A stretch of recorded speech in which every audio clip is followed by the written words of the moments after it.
So you have to wash and rinse 2 cups of white chickpeas. You have to soak them overnight for 7 to 8 hours. You have to ensure that you have added sufficient amount of water, as the chickpeas will expand in size when they are soaked. Now, since I haven't soaked the chickpeas overnight, I am doing it instantly. So I have to follow an add-on step, and you have to add some salt.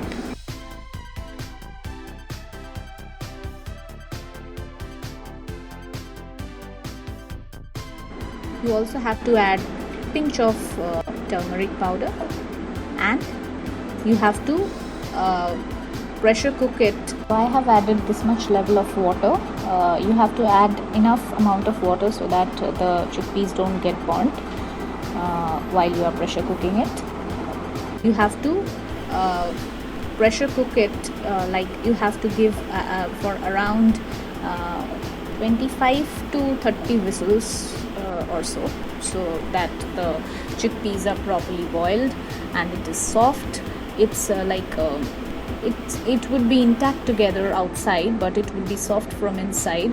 So that's how the chickpeas would turn out once you pressure cook it.